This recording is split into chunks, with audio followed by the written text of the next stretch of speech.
RTI Live News. Ask for right. RTI Live News की स्वागतम. వీరనారి చాకలి ఐలమ్మ 130వ జయంతిని పురస్కరించుకుని రెండు విగ్రహావిష్కరణను జోగులాంబ గద్వాల జిల్లా తరూర్ మండల కేంద్రంలో ఇటీకాల మండలం ఉదండాపురం గ్రామంలో చాకలి ఐలమ్మ విగ్రహావిష్కరణలో పాల్గొన్నారు.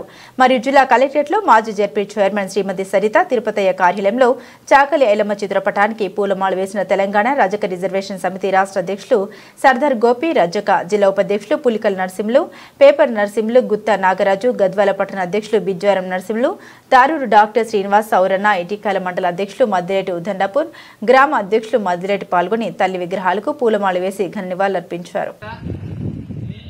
గద్వాల జిల్లాలో రజకులు చాలా దీన స్థితిలో ఉన్నారు.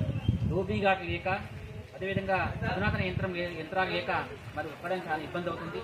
చదువుకున్న యువత మరి వారికి ఉద్యోగాలు లేక నిరుద్యోగ లేక మరి కుటుంబాలకు వారు భారమవుతున్నారు. కాబట్టి ప్రభుత్వం తక్షణం ఆలోచించి రజకుల సంక్షేమం కోసం 2016లో ఏదైతే రేవంత్ రెడ్డి గారు మాట్లాడారో ఆ సంక్షేమ పథకాలని ప్రతి రజకుడికి, ప్రతి పేద రజకుడికి అందాలని చెప్పి, ముఖ్యంగా డబుల్ బెడ్రూమ్ రూమ్స్ ఇల్లు లేక చాలా ఇబ్బంది పడుతుంది. కాబట్టి డబుల్ బెడ్రూమ్ రూమ్స్ వారికి తప్పకుండా తక్షణమే మాకు కొంత పర్సెంటేజ్ని ఎవరికైతే లేదో నిరుపేద వాళ్ళకి అందించే విధంగా చూడాలని చెప్పి మరి జిల్లా కలెక్టర్ గారిని కోరుతూ, అదేవిధంగా మరి బాగుంటలో రజకులపైన దాడి జరగడం అనేది తీవ్రంగా ఖండిస్తూ, తప్పకుండా అక్కడ జరిగినటువంటి ఆ దాడి మరి సంబంధిత పోలీసు శాఖ వారు తక్షణమే ఎవరైతే దాడి చేశారో వారి పైన కఠినమైన చర్యలు తీసుకోవాలని చెప్పి, అదేవిధంగా ఈ విధంగా రాష్ట్రంలో రజకుల పైన అనేకమైన దాడులు జరుగుతున్నాయి. కాబట్టి ఇక ముందు ఇలాంటి దాడులు జరగకుండా ప్రత్యేక రక్షణ చట్టం ఏర్పాటు చేయాలని చెప్పి ప్రభుత్వాన్ని కోరుతున్నాం. అంతేకాకుండా ఈరోజు చదువుకున్న యువత ఒక విధంగా అయితే మరి వృద్ధాప్యం చెంది వారు జీవనోపాధి లేక చాలా ఇబ్బంది పడుతుంది. కాబట్టి వారికి పెన్షన్ సదుపాయం కల్పించాలి. ప్రతి 40 సంవత్సరాలు నిండినటువంటి రజక వృత్తిదారుడికి 5,000 రూపాయలు నెల ఇవ్వాలని చెప్పి సందర్భంగా తెలియజేసింది. అంతేకాకుండా మరి ఎవరైతే వృత్తి చేస్తూ వాళ్ళు కానీ కరెంట్ కానీ చనిపోయిన వారికి మరి జీవిత బీమా పథకం కింద 10 లక్షల రూపాయలు ఇవ్వాలి. మా గౌడన్న ఏ విధంగా అయితే చెట్టు కింద పడి చనిపోతున్నారో వారికి 5 లక్షలు ఇస్తున్నారో ఆ విధంగానే మా రజకు కూడా మరి చనిపోయిన రజక కుటుంబ పెద్దకి మరి తప్పకుండా 10 లక్షల రూపాయలు ఇవ్వాలని చెప్పి ప్రభుత్వాన్ని కోరుతున్నాను.